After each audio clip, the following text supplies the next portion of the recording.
أعوذ بالله السميع العليم من الشيطان الرجيم. بسم الله الرحمن الرحيم. وإذا سمعوا ما أنزل إلى الرسول ترى أعينهم تفيض من الدمع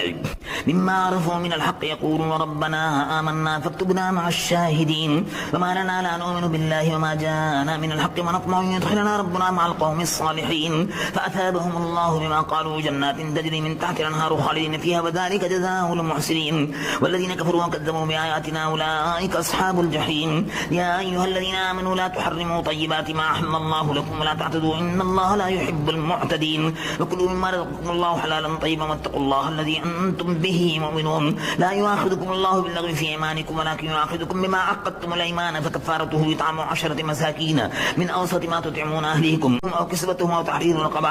فمن لم يجد فصيام 3 أيام ذلك كفارة أيمانكم إذا حلفتم واحفظوا أيمانكم كذلك يبين الله لكم آياته لعلكم تشكرون. يا أيها الذين آمنوا إنما الخمر والميسر والأنصاب والأزلام رجس من عمل الشيطان فاجتنبوه لعلكم تفلحون. إنما يريد الشيطان أن يوقع بينكم العداوة والبغضاء في الخمر والميسر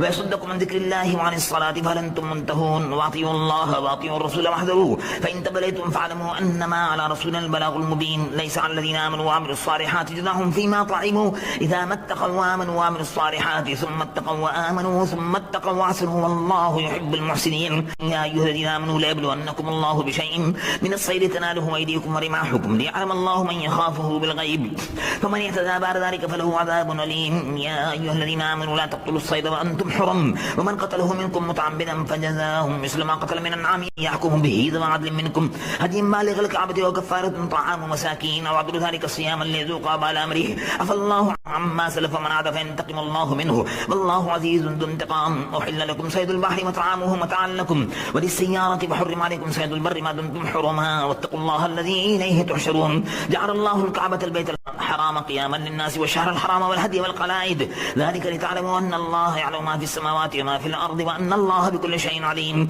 اعلموا أن الله شديد العقاب وأن الله غفور رحيم. ما على الرسول إلا البلاغ والله يعلم ما تبدون وما تكتمون. قل لا يستوي الخبيث والطيب ولو أعجبك كثرة الخبيث فاتقوا الله يا أولي الألباب لعلكم تفلحون. يا أيها الذين آمنوا لا تسألوا عن أشياء إن تبد لكم تسؤكم وإن تسألوا عنها حين ينزل القرآن تبد لكم عفى الله عنها والله غفور حليم. قد سألها قوم من قبلكم ثم أصبحوا بها كافرين. ما جعل الله من بحيرة ولا سائبة ولا وسيلة ولا حام ولكن الذين كفروا يفترون على الله الكذب وأكثرهم لا يعقلون. وإذا قيل لهم تعالوا إلى ما أنزل الله وإلى الرسول قالوا حسبنا ما وجدنا عليه آباءنا ولو كان آباؤهم لا يعلمون شيئا ولا يهتدون. يا أيها الذين آمنوا عليكم أنفسكم لا يضركم من ضل إذا اهتديتم إلى الله مرجعكم جميعا فينبئكم ما كنتم تعملون.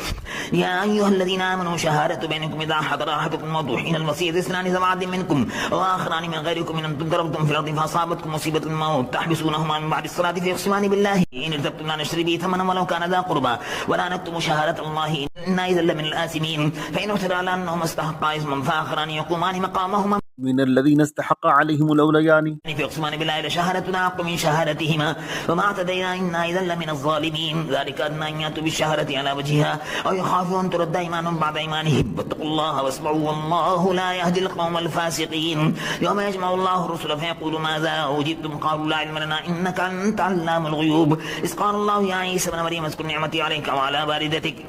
إذ أيدتك بروح القدس تكلم الناس في المهد وكهلا وإذ علمتك الكتاب والحكمة والتوراة والإنجيل وإذ تخلق من الطين كهيئة الطير بإذني فتنفخ فيها فتكون طيرا بإذني وتبرئ لكم هو الأمر بإذني وإذ تخرج الموتى بإذني وإذ كففت بني إسرائيل عنك إذ جئتهم بالبينات فقال الذين كفروا منهم إن هذا إلا سحر مبين. وإذا أوحيت إلى الحواريين أن آمنوا بي برسولي قالوا آمنا واشهد بأننا مسلمون. إذ قال الحواريون يا عيسى ابن مريم هل يستطيع ربك أن ينزل علينا مائدة من السماء قال اتقوا الله إن كنتم مؤمنين. قالوا نريد أن نأكل منها تطمئن قلوبنا ونعلم أن قد صدقتنا ونكون عليها من الشاهدين. قال عيسى ابن مريم اللهم ربنا أنزل علينا مائدة من السماء تكون لنا عيدا أولنا وآخرنا وآية منك وارزقنا وأنت خير الرازقين. قال الله إني منزلها عليكم فمن يكفر بعد منكم فإني أعذبه عذابا لا أعذبه أحدا من العالمين. وإذ قال الله يا عيسى ابن مريم أنت قلت للناس اتخذوني وأمي إلهين من دون الله قال سبحانك ما يكون لي أن أقول ما ليس لي بحق إن كنت قلته فقد علمته تعلم ما في نفسي ولا أعلم ما في نفسك إنك أنت علام الغيوب. ما قلت لهم إلا ما أمرتني به أن اعبدوا الله ربي وربكم وكنت عليهم شهيدا ما دمت فيهم فلما توفيتني كنت أنت الرقيب عليهم وأنت على كل شيء شهيد. إن تعذبهم فإنهم عبادك وإن تغفر لهم فإنك أنت العزيز الحكيم. قال الله هذا يوم ينفع الصادقين صدقهم لهم جنات تجري من تحتها الأنهار خالدين فيها أبدا رضي الله عنهم ورضوا عنه ذلك الفوز العظيم. لله ملك السماوات والأرض وما فيهن وهو على كل شيء قدير.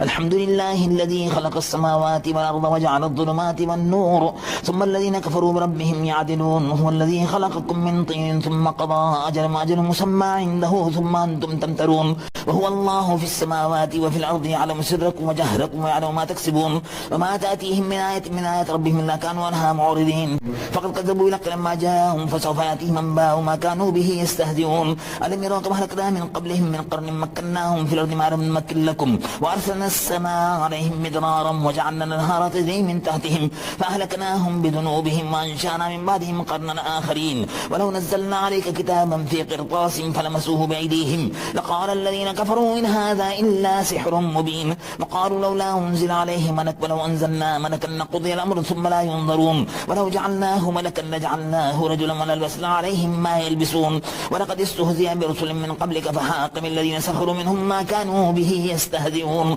قل سيروا في الأرض ثم انظروا كيف كان عاقبة المكذبين. قل لمن ما في السماوات والأرض قل لله كتب على نفسه الرحمة لا يجمعنكم إلى يوم القيامة لا ريب فيه الذين خسروا أنفسهم فهم لا يؤمنون. وله ما سكن في الليل والنهار وهو السميع العليم. قل غير الله يتخذ وليا فاطر السماوات والأرض وهو يطعم ولا يطعم. قل إني أمرت أن أكون أول من أسلم ولا تكونن من المشركين. قل إني أخاف إن عصيت ربي عذاب يوم عظيم من يصرف عنه يومئذ فقد رحمه وذلك الفوز المبين. وإن يمسسك الله بضر فلا كاشف له إلا هو وإن يمسسك بخير فهو على كل شيء قدير وهو القاهر فوق عباده وهو الحكيم الخبير. قل أي شيء أكبر شهادة قل الله شهيد بيني وبينكم وأوحي إلي هذا القرآن لأنذركم به ومن بلغ أئنكم لتشهدون أن مع الله آلهة أخرى قل لا أشهد قل إنما هو إله واحد وإنني بريء مما تشركون. الذين آتيناهم الكتاب يعرفونه كما يعرفون أبناءهم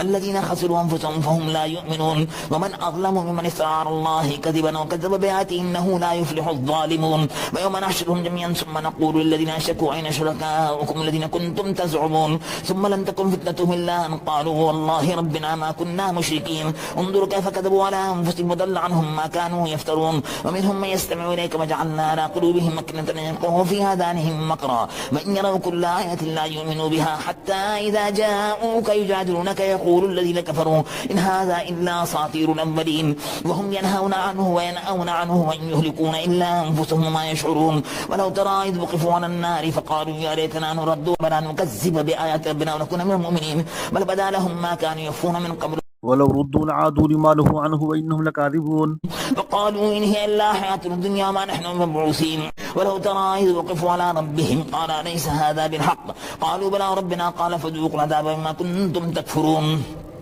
قد خسر الذين كذبوا بلقاء الله حتى إذا جاءتهم الساعة بغتة قالوا يا حسرتنا على ما فرطنا فيها وهم يحملون أوزارهم على ظهورهم ألا ساء ما يذرون. وما الحياة الدنيا إلا لعب ولهو وللدار الآخرة خير للذين يتقون فلا تعقلون.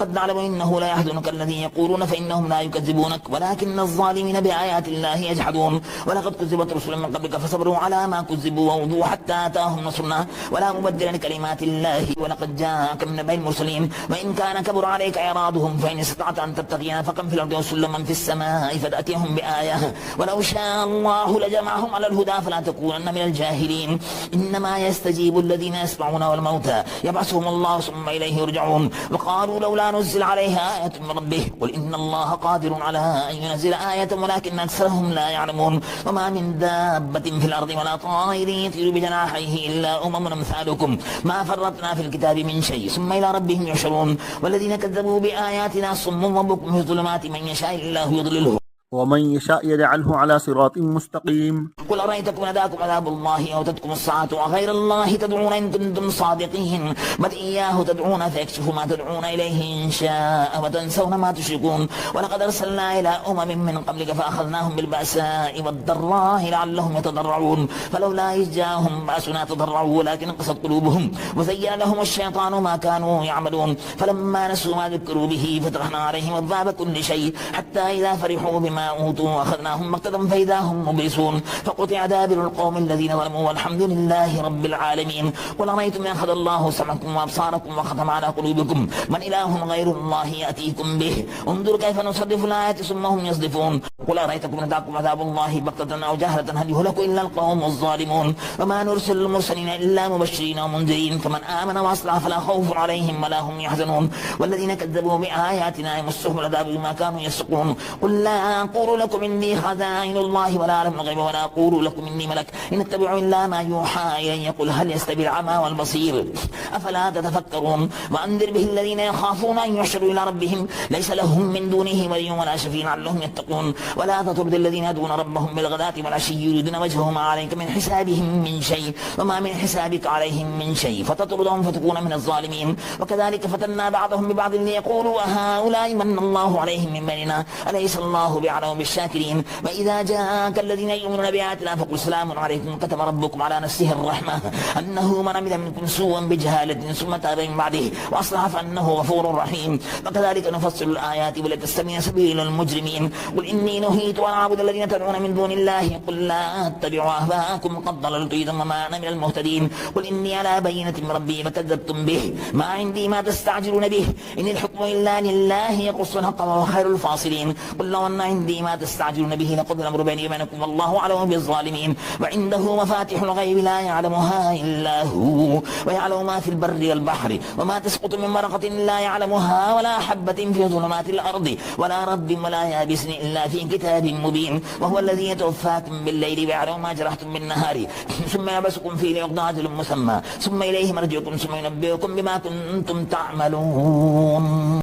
وهو القاهر فوق عباده ويرسل عليكم حفظا حتى إذا جاء أحدكم الموت توفته رسلنا وهم لا يفرطون ثم ردوا إلى الله مولاهم الحق ألا له الحكم وهو أسرع الحاسبين قل من ينجيكم من ظلمات البر والبحر تدعونه تضرعا وخفيا لئن أنجانا من هذه لنكونن من الشاكرين قل الله ينجيكم منها ومن كل كرب ثم أنتم تشركون قل هو القادر على أن يبعث عليكم عذابا من فوقكم أو من تحت أرجلكم أو يلبسكم شيعا ويذيق بعضكم بأس بعض انظر كيف نصرف الآيات لعلهم يفقهون وكذب به قومك وهو الحق لست عليكم بوكيل لكل نبأ مستقر وسوف تعلمون وإذا رأيت الذين يخوضون في آياتنا فاعرض عنهم حتى يخوضوا في حديث غيره وإما ينسينك الشيطان فلا تقل بعد الذكرى مع القوم الظالمين وما على الذين يتقون من حسابهم من شيء ولكن ذكرى لعلهم يتقون وذر الذين اتخذوا دينهم لعبا ولهوا مغرتهم الحياة الدنيا وذكر به أن تبصر نفس بما كسبت ليس لها من دون الله ولي ولا شفيع